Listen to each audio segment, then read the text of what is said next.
Hello, all you fine folk. Welcome back for another amazing edition of Trate Studio. Today, we're going to be looking at a particular concept called sidechaining. Very basically, the concept of sidechaining is to make something quieter in your track so that something else can stand out more in your track. You know, I don't want to turn up my kick drum. I just want to turn my other instruments down. That's a very, very simple way of looking at it. This can be achieved in a number of different ways in all different kinds of applications. In Fruity Loops, for example, we have at least 6 different methods that are built into the program itself that we're going to take a look at today, as well as at least one third-party option so that you can help clean up your tracks a little bit. Now, lucky for you today, we're going to actually go in depth and take a look at all of these different methods. So I've got my demo track going on over here so that we can take a look and see what we can find out. So before we get started over here, I just want to say that we're going to be covering a number of different sidechaining methods. And while I have my own preference of the type of sidechaining that I like, it doesn't necessarily mean that you have to use the same type of sidechaining. Always remember that they're your tracks, not my tracks, so you can still do it however that you want. So even if you don't necessarily agree with me, or if you have your completely own different method of sidechaining, please feel free to go ahead and throw that in the comments because it's helpful for me and it's helpful for everybody else to learn. All right, so let's go ahead and see what this sounds like without any sidechain effects first.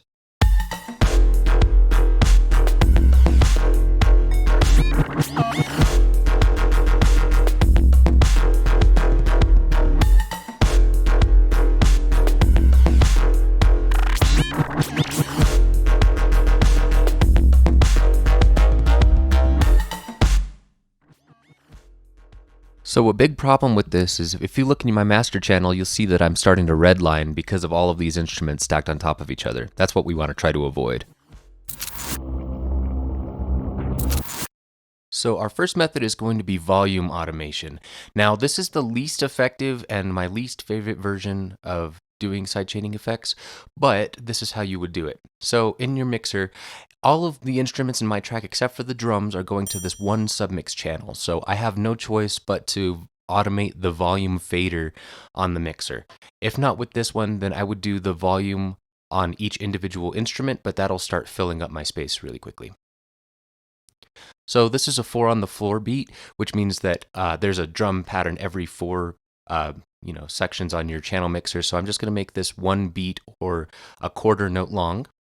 And you can go ahead and just adjust your automation clip so that you can control your shape on it.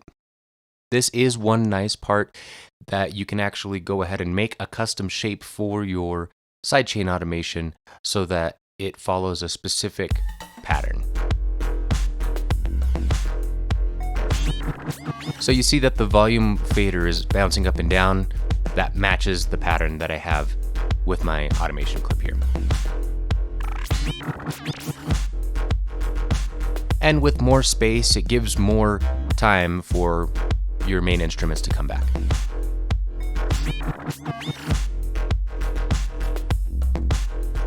If we just slice it and make a very clear cut, then it's going to have a very staccato kind of effect. And if we ramp it out, then it's going to make it sound a little smoother.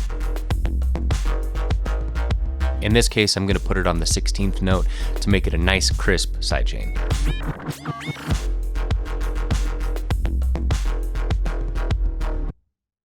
So the problem with using automation clips for your sidechaining is that it's not very efficient. You have to put in each of your points one at a time. And in this particular case, it's a little bit simpler because it's just a 4 on the floor beat, so I can just repeat the same automation clip throughout my track. But what if I was using a more complex drum rhythm? Then I would actually have to go in and fiddle around with that even more. Let's go ahead and take a look at what that would look like.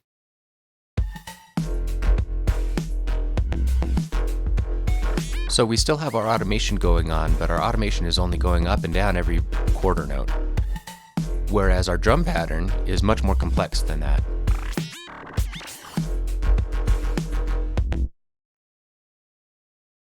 So essentially what we would have to do is come in and expand each automation clip, and we would have to make sure that it matches the drum pattern underneath it exactly so that it follows exactly what we want it to do. And you can see just with this one pattern, it's becoming pretty complicated. Now, what if you had an even more complex pattern? Or what if you had a non-repeating pattern? For instance, like if you had a live drummer who never played the same pattern twice. This is why this is the least effective method of sidechaining, because it just becomes very cumbersome and very time-consuming, which is not what you want when you're trying to create your tracks. You want everything to be smooth and efficient. The next method that we're going to look at involves using the Fruity limiter. So on our submix track, I'm going to go ahead and put on my Fruity limiter. I'm going to switch that to a compressor, and we're going to be using this sidechain option right here. Now I'm going to go to my kick drum, which is the instrument that I would like to sidechain to my submix here. I'm going to right-click on the routing and hit sidechain to this track. Now this won't work unless that I start playing around with some of these knobs like the threshold and the envelope, and of course we have to turn it over so that we have the sidechain one. Now you'll see the ghost of that kick drum behind in light blue, and just pay attention to what actually happens with the white shadow of my submix track as I play with some of these knobs.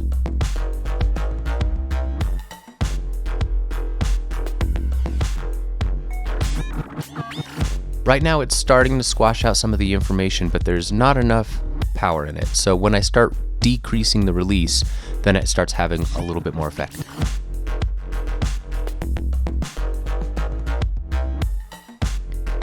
Now because the kick drum is really long, it's creating a long sidechain effect after it, and this is part of the reason why I don't like it.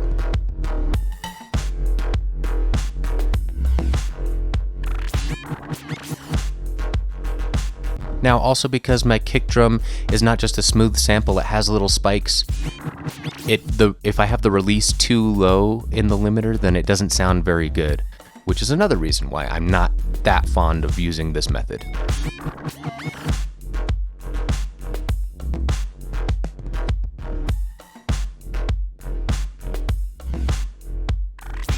You'll also see if I have the release too high, then it just bleeds out the sound entirely and I don't even get to hear what my submix sounds like.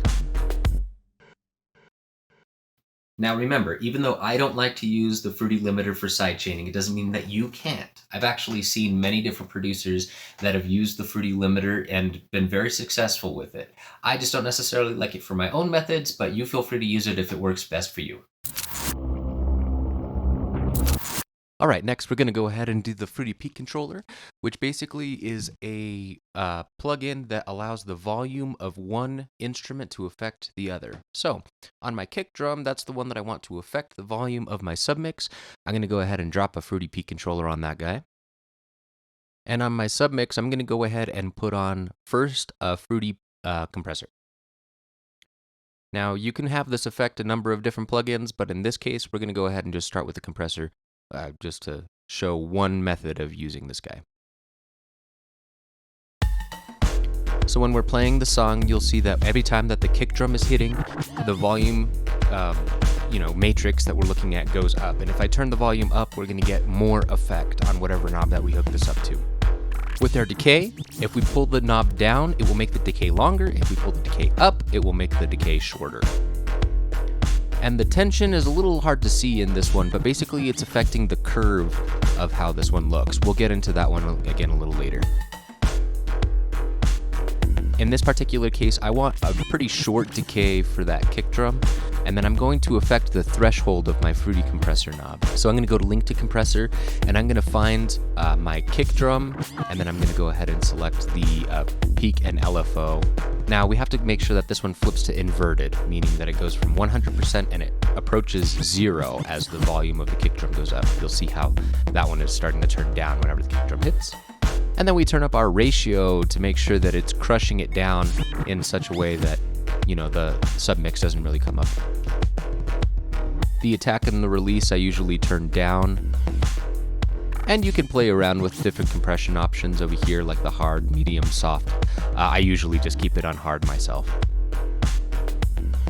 Now you'll see if I change the decay, this is going to affect how long it sidechains it.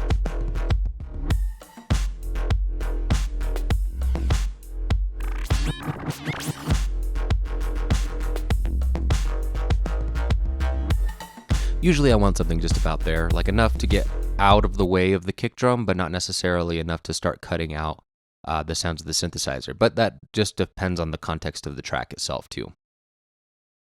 Now, we don't have to use the Fruity compressor to be able to make this effect. A video from In-Flight Music basically had inspired me to start using the gain application Fruity Balance, which basically means that it's just turning the volume down. So we're just going to go ahead and mark it up with the same effects. However, this time we have to turn up the bass because 100% on Fruity Balance is not 0 decibels. It's actually more than that. So we have to make sure that we turn up the bass to turn down the volume.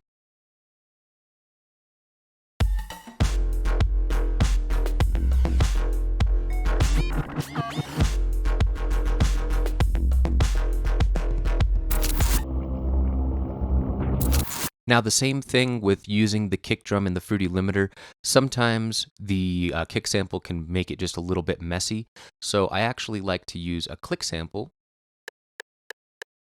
And I like to make sure that it's very short, just so that I have more control when it comes to that Fruity Peak controller. So what I do is I drag in my click sample and I put it underneath my kick drum just to make sure that I know that it's the same thing. And I'll rename it something like Kick Sidechain. Same thing, just so I can keep track. Now, I'm going to go ahead and go to any pattern that has the kick drum sample, and I'm going to make sure that the kick sidechain follows the kick drum pattern exactly. Now, I'm going to go ahead and route my kick sidechain to its own unique track on the mixer, and sometimes I'll put it next to the submix, but today I'll put it next to the kick drum. Now, the Fruity Peak controller is going to go on the sidechain sample. And you'll see we have the volume effect, but we're also going to be hearing that click come through.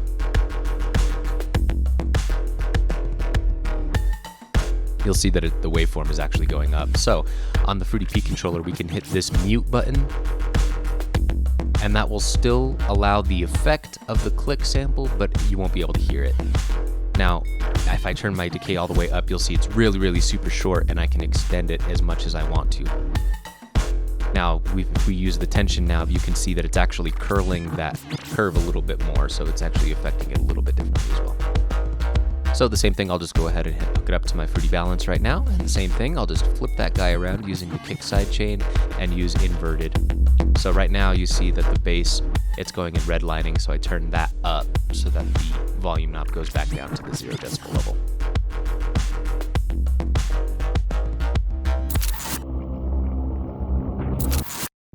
Now this year, Fruity Loops actually added even another program that we can take this a step farther. So I'm going to clone my sidechain click, and I'm going to rename this one Snare Sidechain. And I'm going to go ahead and put my snare sidechain onto my mixer and move it over so it's next to my snare. And that channel is also going to get its own Fruity Peak controller. Now, on my submix channel, instead of Fruity Balance, I'm going to switch to a new plugin called the Frequency Splitter. This one allows you to isolate particular frequency ranges. So I'm going to switch this to 2 bands instead of 3, and I'm going to move this up to about 350 hertz. You can move that around as much as you like, but this one seems to be the best to get that one captured. Now I'm going to go to my low frequency gain knob, and I'm going to link it over to my kick drum sidechain. Invert as always. And I'm going to go over to my high frequency gain, and I'm going to link that one to my snare sidechain. Invert as always. Now you'll notice that the low frequency and the high frequency gain start at 50%. They're right up and down in the middle. So I'm going to move my bass to 50%. And you'll see whenever my kick drum is hitting, it's only turning my low frequencies down. So even though it changes a little bit of the sound, what it's doing is it's just getting the low frequencies of the bass out of the way so that the kick comes through. In this particular setting, maybe it's less effective because I don't have that bounce going on, but especially in certain genres like drum and bass, this is a lot more helpful to me so that all the instruments can still come out clearly. Now, if I layer my snare sidechains in here as well, you'll see that whenever my snare drum hits, then it also dips down the high frequencies so that the clarity of my snare drum comes out too.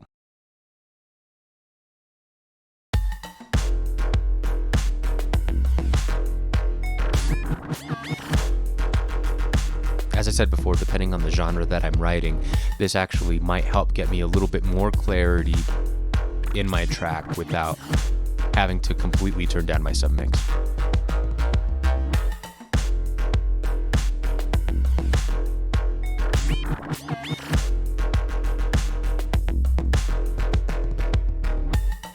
Using the Fruity Peak controller has been my favorite method for a really long time. I've been using that for a number of years. I started using it with the Fruity Compressor, then with Fruity Balance, and now most recently with the Frequency Splitter. However, just in the last week or so, I actually came across another method using a different plugin that I actually have found works much more quickly because it has less steps and it gives me even more control than the Fruity Peak controller method. So it's quicker, I get more control, I definitely like it a lot. So let's take a look at it, shall we? So for this plugin, we're going to have to go to our channel rack, and we're going to find our Fruity Envelope controller. Now we'll take a look at this one in just a second. First off, I'm going to go ahead and move it right up next to my kick drum, and then I'll locate my kick drum pattern. Same with the Fruity Peak controller. Using those click samples, I want to make sure that it matches my kick drum sample exactly. Now, every time that this plays, you'll notice that the MIDI information is starting this envelope. Now, I'm going to select this tempo, and you'll see that each section is one beat inside my song. So I'm going to take away any attack. I'm going to take my sustain all the way down, and then I'm going to also get rid of my release. Now I can add in points anywhere within this matrix, and I can make it custom exactly how I want it to be. Now on my mixer, on my submix channel, I'll just go ahead and add in a Fruity Balance. And as always, I'll go and link to controller. I'll drop down my menu, and you'll see that I have 8 different articulations on my Fruity Envelope controller. For now, I'm going to select the first one, and I'm going to, as always, invert and hit accept. Now on my envelope controller, we're going to notice my bass is all the way to the top, so the same thing. I'm actually going to first adjust this button right here. This changes it from acting somewhat like an LFO, where it goes up and down, to an envelope where it goes from 100 to 0. So I want it to go all the way up and all the way back down. And then I can adjust my bass accordingly so that my volume meets up with the 80% or so to hit that 0 decibel.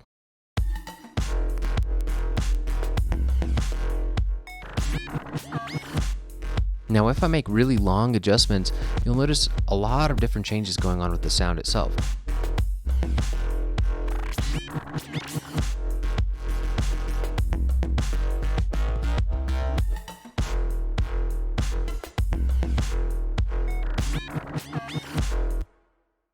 Now, all of these different articulations are also being triggered whenever that MIDI sequence is being affected. So, at any point, I can also have any of these other articulations affecting any other knob that I want to. Maybe I want to separate it out into different submixes. These will allow me to do that.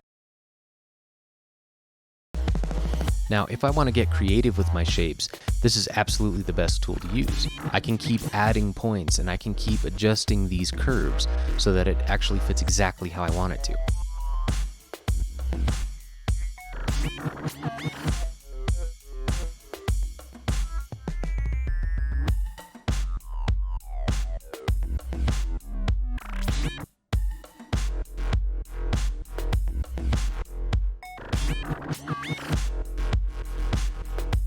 Of course, this is a 0 to 100 matrix, so you can slide these points up and down to change the effect and how much of it is turning down that volume knob. Now, this will automatically snap to grid, but also if you hold your Alt key on Windows, or I imagine your Option key inside of Mac, it'll actually slide around freely. It won't snap to grid.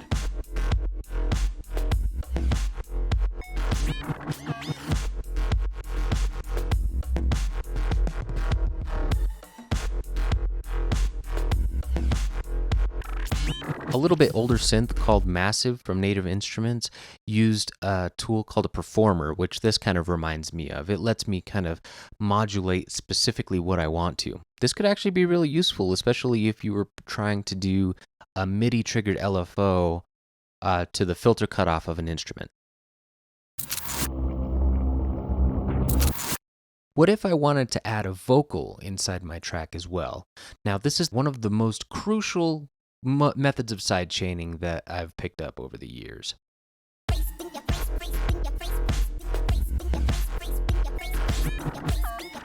So we'll see that my vocals sit pretty well within the mix,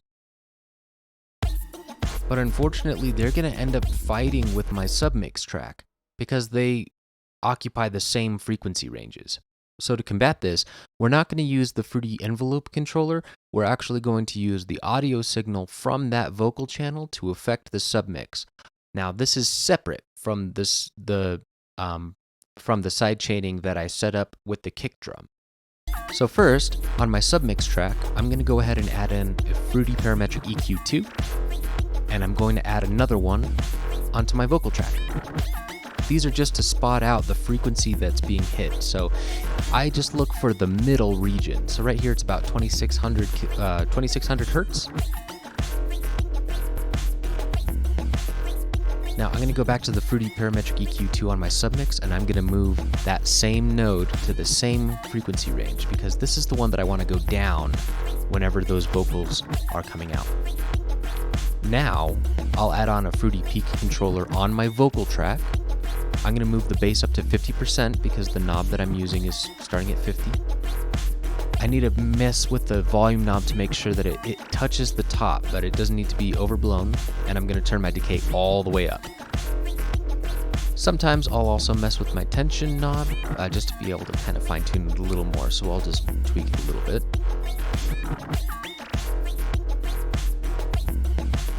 Now that I'm happy with that, I'm going to go back to my Parametric EQ2, and now I will take this number 6, but I'm going to do this volume fader over here.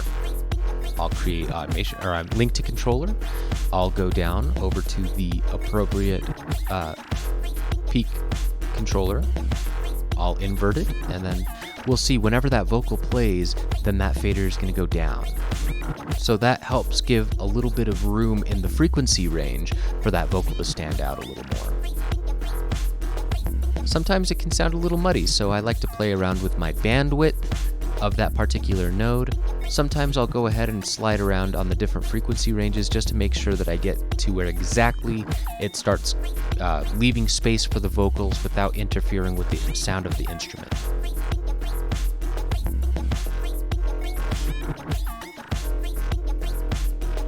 This plays into how I arrange my tracks. I usually have all of my drums going to one submix, all of my instruments going to another submix, and then my vocals going to its own submix. That way, I'm able to work with all of them separately from each other. Now we can go ahead and take a look at some third-party applications. So one that I've used before is a Nicky Romero plugin called Kickstart. This one automatically handles the sidechaining for me. I can use different shapes.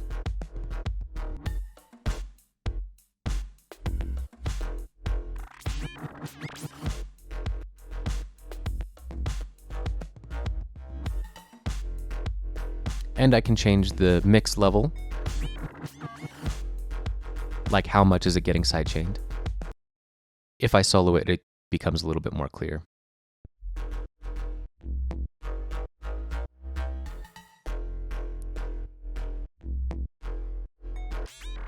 No sidechain. Full sidechain.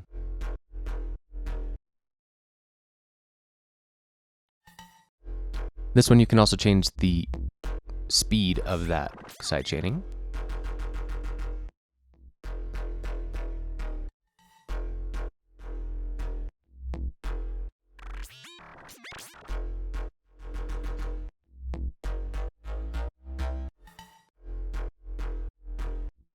But the problem with this one is the same as doing the automation method. You don't have the precision that you do in some of the other applications where it's not going to follow your drums. It's going to follow whatever tempo designation that you have. So that just about wraps it up. As you can see, it's possible to achieve the sidechaining effect in a number of different ways, just in this one program. I hope that this helps inspire you to go ahead and play around with some of these different plugins and find the one that works best for you. Depending on certain situations, I might use different kinds. Like I said, I like using the frequency splitter when I'm making drum and bass because then I can get a little bit more fine-tuned and intricate with my drum patterns and then have it modulate exactly the way that I want to. However, maybe I'll use the fruity balance in some of my tracks, especially my electro ones where I want a really, really pumping bass. As it comes to my own personal tracks, pretty much I'm going to be floating between the Fruity P controller and the Fruity Envelope controller, but that's just because of how I like to work with these sort of methods. In my experience, the Fruity Limiter has been the most successful with producers that make trap music and hip hop, but I'm sure that you're going to be able to play around with it and find the best way that you can use the Fruity Limiter too, if that's the method that you want to use. When it comes to the automation controlling the volume of an instrument or a mixer channel, the thing that I like to use that for is more for long sweeps. Like if I want to really slowly bring in a transition instrument over like 8 bars, then I'll use volume automation. And that's also why I don't necessarily like to use that for sidechaining, because I use it for a different purpose altogether. So I'm not saying that volume automation is bad. I just don't think that it's the most effective method in regards to creating a sidechain effect. There's also the other side where I don't like to automate the faders on my mixer. I like to try to keep it only either on the instrument volume on the channel rack or an internal volume within the plugin itself. So which method do you think is going to be the most useful for you? Which one do you like the most? What's an entirely different kind of method that I didn't even cover? Go ahead and tell me about it below. So this little demo track I actually wrote just for this video. It wasn't supposed to become a thing, but then I ended up posting it on a subreddit, and then all of you guys lost your minds over it and all want me to release it. So right now you can actually follow this link in my description to be able to listen to this track called Alkali. Shout out to my friend Ben for the name, pretty great. So the track is not completely finished at this point. I still need to make a second drop. I still need to make a little bit of tweaks on the drums and everything like that. But at least to satiate your needs for now, you can go ahead and listen to it on my channel. And of course, when I finally get around to actually officially releasing the song, then you'll also be able to see that in the description. But until then, you have options. I also want to mention really quick that you can also find me on Twitch. I've been streaming a lot of retro games, and sometimes I'll be streaming some of my production methods over here too. So you can always feel free to follow me on my Twitch channel, and then, we can hang out there too. We can chat, get some live experience going on.